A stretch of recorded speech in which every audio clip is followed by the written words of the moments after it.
Hello guys, তোমরা কেমন আছো? প্রত্যেকে জানিও কমেন্টে। আমি তো কালকে হঠাৎ করে এত মাথা ব্যথা, এত জ্বর এসে গেছিলো। পরে দেখো মাথা ব্যথার জন্য মাথায় কি পরিমাণে তেল দেওয়া হয়েছে কালকে রাত্রেবেলা। যাই হোক, ওষুধ টষুধ খাওয়ার পর এখন শরীরটা একটু ভালো আছে। তবে কালকে যে এতটাই অ্যাসিড হয়ে গিয়েছিল, টক টক দিক, তারপরে ভাবলাম আজকে পেঁপে সিদ্ধ ভাত খাবো।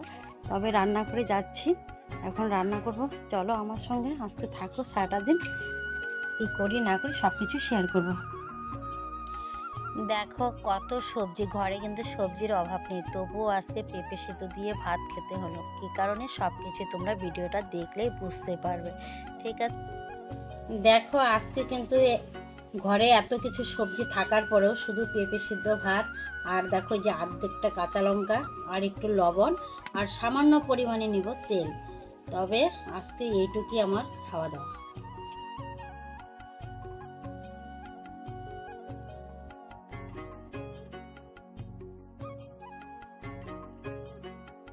দেখো বন্ধুরা, আজকে কিন্তু আমি একদমই ভাত খাইনি। তোমরা তো দেখেছো পেঁপে সিদ্ধ দিয়ে ভাত খেয়েছি।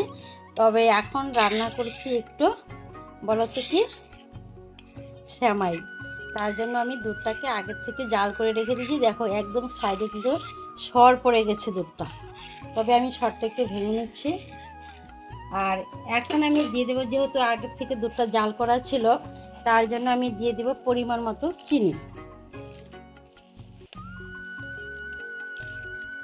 আর এদিকে দিয়ে দিব আবার দুটো তেজপাতা। আর এই দেখো এই যে সেমাই, যেটা, এটা কিন্তু ঘি দিয়ে কোনো ভাজার কোনো প্রয়োজন হবে না। এটা মুখাটা দিয়ে আমি এক মুখা দিলাম, কেন দুধটা পরিমাণ অল্প আছে, তার জন্য বেশি দিব না, এতটুকু এটার সাথে ঠিক হয়ে যাবে। দেখো এখন অনেকটাই কিন্তু পাতলা দেখা যাচ্ছে। এটা যখন আমি একদম হয়ে যাবে নামাবো, তখন একদম থকথকে ভাব, শুকনো শুকনো হয়ে যাবে। তারপরে আমি আবার তোমাদেরকে দেখাবো। দেখো সেমাইটা কিন্তু হয়ে গেছে, এখন এটা নামিয়ে নিব। আর কত সুন্দর দেখো হয়েছে, যেরকম একটা গন্ধ বেরিয়েছে না, এটা ঠান্ডা হলে আরও দারুণ লাগবে খেতে। তবে এটা ঠান্ডা হবে, তারপরে আমরা সবাই মিলে খাবো। দেখো কত সুন্দর হয়েছে।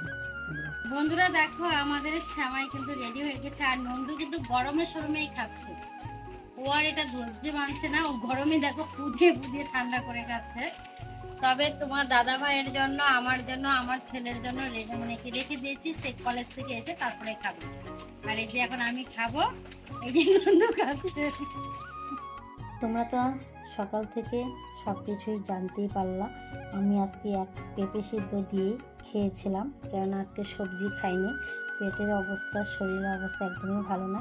তবে তোমার দাদা ভাই আর ছেলের জন্য এই যে অল্প একটু মাছ আছে, ওই মাছটা দিয়ে একটু ঝিঙ্গা দিয়ে একটু সবজি করে দিব রাত্রে। এটাই হচ্ছে আমাদের আজকে খাবার, আমাদের বলতে ছেলে আর ছেলের বাবার। আমি আজকে পেঁপে সিদ্ধ দিয়েই খাবো। যাই হোক, তোমরা সঙ্গে ছিলা, দেখতে পেয়েছো। আর ভিডিওটা বেশি বড় করছিলাম, এখানে রাখছি। আবারও পরবর্তীকালে তোমাদের সঙ্গে দেখা হচ্ছে। সবাই ভালো থেকো।